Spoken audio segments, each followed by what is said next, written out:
Salut Saïd, content de te revoir, même si tu n'as jamais été très loin de l'équipe, on te voyait aux alentours. Alors tu reviens de blessure, est-ce que tu peux nous rappeler ce qui t'est arrivé et depuis quand tu es arrêté? Je me suis blessé le 15 avril dernier, à Guet-de-Vosges, l'avant-dernier match de la saison de National 1, sur un retour défensif en pivotant pour mettre face au jeu. En fait, mon genou a tourné et quelques jours après, j'ai appris que j'avais une rupture des ligaments croisés. Donc voilà, ça fait 7 mois que je suis hors des parquets. D'accord, donc tu as été opéré, tu as eu de la rééducation? Non, j'ai pas été opéré. J'ai pris le choix de ne pas me faire opérer. Bien sûr, rééducation, course, musculation, voilà, pour avoir un genou assez stable et puis pouvoir jouer dans de bonnes conditions. Tu as repris l'entraînement dernièrement. Comment tu te sens au niveau des sensations basket Parce que l'envie de jouer, tu l'as, j'imagine. Ouais, l'envie de jouer, je l'ai.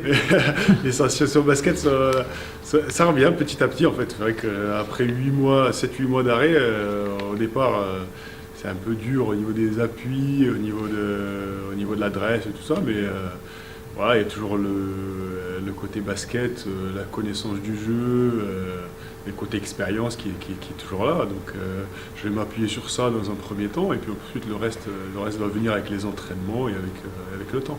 D'accord, tu as été suivi, j'imagine, par les kinés de l'URB, Pierre Golvan, le préparateur physique. Bien sûr, au départ, j'ai commencé avec les kinés.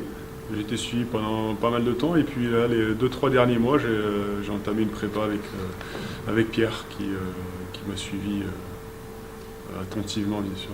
Bon, j'imagine que ça doit te démanger un petit peu, tu dois avoir des fourmillements, mais ça tombe bien. Je crois que tu reprends samedi en match officiel contre Fougères. Est-ce que tu penses que Pascal Thibault, le coach de l'équipe, va te faire jouer beaucoup, pas beaucoup? Enfin, est-ce que t'en as déjà parlé avec lui? Dans un premier temps, oui, c'est vrai que ça me démange de reprendre de jouer le basket, hein. Ça fait depuis 20 ans que je joue au basket, que j'ai été éloigné une période des parquets, donc je sais ce que c'est. Donc c'est vrai que j'ai toujours aimé et pris plaisir à jouer. En ce qui concerne mon temps de jeu, on va voir avec Pascal comment ça se passe au fil du match. Mais bon, dans un premier temps, ça va être plutôt de la gestion. Et puis pour le premier match du mois, après on verra pour la suite. Comme je disais, on t'a jamais trop perdu de vue, tu étais toujours dans les gradins pour assister au parcours de l'équipe. Ouais. Qu'est-ce que tu en penses justement de ce parcours? Est-ce que tu penses qu'ils sont à un niveau où on les attendait pas? Enfin voilà, ton avis. Je pense qu'on ne les attendait pas à ce niveau-là, parce qu'avec tous les départs qu'il y a eu, et puis on ne connaissait pas les nouveaux joueurs qui sont arrivés, je pense qu'on ne les attendait pas à ce niveau-là. Et puis moi je suis assez fier d'eux, assez fier de ce qu'ils produisent sur le terrain, de l'énergie qu'ils mettent, de l'engagement, l'engouement, et puis leur état d'esprit, quoi. Ils sont toujours bien positifs et ils donnent tout ce qu'ils ont, quoi. Donc, non, vraiment fier d'eux. Concernant les anciens du club, enfin, les anciens jeunes, donc c'est oxymore pour présenter Geoffrey, Philippe, Lucas, maintenant ils tiennent la baraque à eux3, avec d'autres bien sûr. Ouais, bien sûr. Non, vraiment très très bien. Je suis vraiment très content pour eux. Notamment Philippe, Lucas que je connais depuis qu'ils sont en minime à l'URB. Donc je les ai vus grandir quelque part. Geoffrey qui est arrivé dans un second temps. Mais voilà, c'est la jeunesse, c'est la relève, et on est content de voir ça, que des jeunes du club puissent atteindre un niveau comme ça et puis puissent avoir des responsabilités au club et à ce niveau. On voit aussi les anciens revenir, je pense à Louis Troel, puis la concrétisation des nouveaux jeunes comme Jarod, Tony, qui sortent leur épingle du jeu malgré tout. Ouais, c'est bien qu'on puisse intégrer des nouveaux jeunes, c'est clair que. On va dire plus il y a des joueurs du cru, mieux c'est, parce que c'est intéressant, et puis on voit qu'on a du potentiel dans le bassin rennais. Voilà, et puis en ce qui concerne le retour de Louis, c'est toujours un plaisir de le revoir. Malgré qu'il soit fan du PSG, bon ça c'est autre chose, hein, on n'en parlera pas. Alors, on ne peut pas avoir que des qualités non plus. Exactement. Ouais. En parlant de qualité, on va faire l'impasse sur Kabir, puisque bon, il y en a plein de qualités. On va parler des petits nouveaux, les Bosniens, Nicolas Et et Boyan. ouais, très bon tempérament, qui se sont intégrés facilement au groupe. Voilà, ils ont mis leur expérience bien sûr sur le terrain et puis leur joie de vivre à l'extérieur. Donc vraiment des bons gars et une bonne recrue pour le club. Ouais, qui font régulièrement des exploits. On pense encore aux 41 points de Nicolas il n'y a pas très longtemps. Voilà, s'il n'y en a pas un, il y a l'autre. Souvent même il y a les deux qui font de très bons matchs. Donc c'est vrai que le dernier exploit de Nicolas nous a fait plaisir et puis nous a enthousiasmé la salle et puis le public. Ouais. Bon, par contre, malheureusement, il s'est fait une petite entorse, donc on va pas le voir contre Fougères. Il va rester sur le banc, mais bon, ça va pas durer longtemps.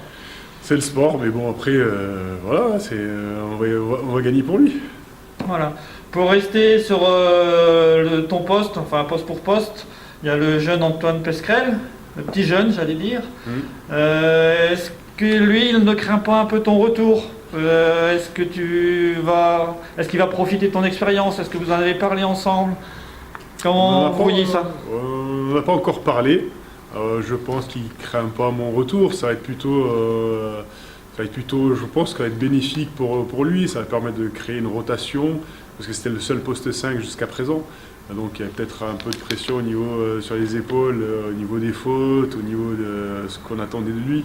Donc ça va permettre de, je pense, soulager un petit peu. Et puis voilà, il a toujours du temps de jeu. Il aura toujours du temps de jeu malgré mon retour. Hein. Ça va être un partage, une complémentarité entre nous. Ouais, parce qu'il a l'envie, ça se voit sur son visage. Oui, dès qu'il rate une balle, enfin, ou si une balle lui échappe, il a la haine, quoi, ça se voit. Il a envie de bien faire et voilà, quand on a envie, on y arrive, quoi.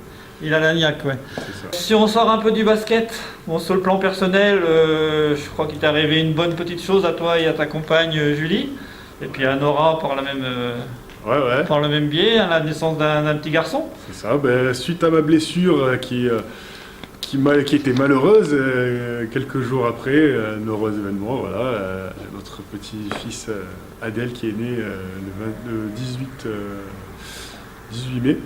Donc à peine un mois après ma blessure, donc voilà, qui a effacé, on va dire, toutes les douleurs que j'ai pu avoir avec cette blessure, mais voilà, un vrai petit bonheur supplémentaire dans notre famille. Ouais, tu l'as pas mis au basket encore? Pas encore, mais il vient voir les matchs, hein. Il vient voir tous les matchs de l'URB. On l'a vu, sans exception.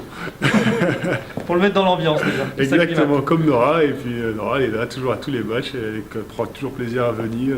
On la voit des fois chipper la balle aux arbitres. Exactement, ou aller piquer le micro de Thierry.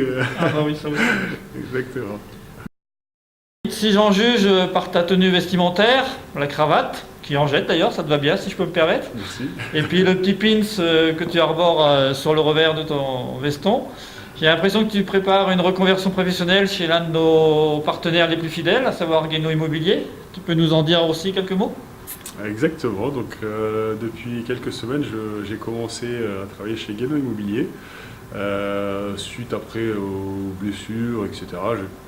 J'ai vraiment réfléchi à ce qui me plaisait, ce que je voulais faire. Donc j'ai entamé ma reconversion et en même temps garder un pied dans le basket toujours, parce que c'est ma passion aussi. Ouais, Guéno me semble une équipe motivée aussi. Comme Exactement. partenaire, on les voit souvent au VIP, mais bon, mais aussi dans les travées de Colette Besson à t'encourager, tout ça. Exactement. C'est des gens qui suivent le basket, qui aiment le basket aussi. Qui participent. Qui participent au basket par du biais du tournoi des partenaires, d'ailleurs qu'on a remporté. Et pas grâce à toi, c'est... Non, c'est pas que. du tout, pas que. Non, ils se sont vraiment investis, ils avaient vraiment envie de... Ouais, il y avait 3 équipes même si je me Trois rappelle. équipes, on était une bonne dizaine de Guéno Immobilier, donc avec mes coéquipiers, on a réussi à remporter le tournoi des partenaires et c'était sympa, ils ont vachement apprécié. Ouais, vous avez gagné d'ailleurs, c'était très serré parce que vous avez gagné d'1 point, s'il me semble, contre la Française Immobilière, c'est ça? Oui, bon, il y a eu Kabir qui a fait son mauvais joueur à la fin un petit peu. Non, pas Kabir. Non. D'accord, en tout cas, on est bien content de te revoir sur le terrain et notamment samedi prochain contre Fougères. Alors, on n'en doute pas, il y aura quelques supporters rennais à venir. Et samedi après, donc en 10 février, contre Tours, dans les travées de Coët-Besson. Donc venez nombreux encourager Saïd et puis le revoir reprendre. C'est ça, je suis content de reprendre le basket et puis de revoir le public, bien sûr. Revoir le COP aussi qui met un petit peu d'ambiance, même pas mal d'ambiance. Ouais, de plus en match, plus. Ouais. De plus en plus. Et je suis content de vous retrouver en tout cas, public. Eh ben nous aussi, C'est Saïd. un plaisir. Eh ben écoute, à samedi à Fougères et puis dans 15 jours contre Tours. Très bien. Salut.